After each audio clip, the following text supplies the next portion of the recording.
وَلَقَدْ زَيَّنَّا السَّمَاءَ الدُّنْيَا بِمَصَابِيحَ، فرمایا بے شک ہم نے نیچے کے آسمان یعنی جو آسمان دنیا ہے، پہلا آسمان جو ہے اس کو چراغوں سے، ستاروں سے آراستہ کیا ہے۔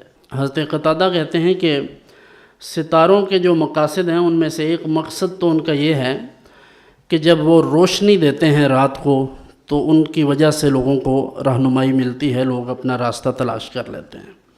دوسرا یہ آسمان کی زینت بھی ہیں، اور تیسری چیز یہ ہے کہ یہ رجم بھی ہے شیطانوں کو۔ حضور صلی اللہ علیہ وسلم تشریف فرما تھے اور اچانک شہاب ثاقب گرا ہے۔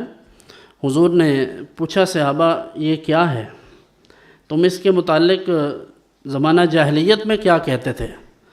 عرض کیا حضور ہم تو یہ سمجھتے تھے کہ جب کوئی بڑا بندہ دنیا سے چلا جائے، کسی کی موت واقع ہو تو یہ گرتا ہے، یا پھر کوئی پیدا ہونا ہو بڑا بندہ تو پھر یہ گرتا ہے۔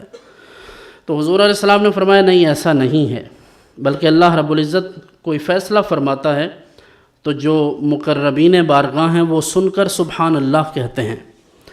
اللہ تعالیٰ کے فرشتے جو مقربین ہیں اسی طرح پھر آسمان والے سب سنتے ہیں، پھر اس کے بعد یہ شور پڑتا ہے اور نیچے آسمانوں والے پوچھتے ہیں کہ یہ کیا ہے، تو اللہ تعالیٰ کا جو فیصلہ ہے وہ نیچے تک پہنچتا ہے، پھر شیاطین سن کر اگر ایز اٹ از آگے بیان کر دیں تو وہ صحیح ہوتا ہے، اور اگر وہ آپ آگے سے تحریف کر کے بڑھا کر بیان کریں تو اسی وجہ سے وہ عاملوں کو، نجومیوں کو گمراہ کرتے ہیں۔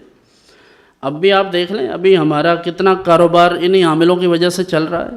کسی کو پیٹ درد ہو، سر میں درد ہو، کسی کو کوئی مشکل پیش آ جائے، کسی قسم کی پریشانی ہو، اسی وقت چل پڑتے ہیں عاملوں کے پاس، اور پھر یہ عاملین کہتے ہیں تمہارا ستارہ گردش میں ہے، اور وہ حساب لگاتا ہے 2-3 سال گردش میں ہی گزر جاتے ہیں۔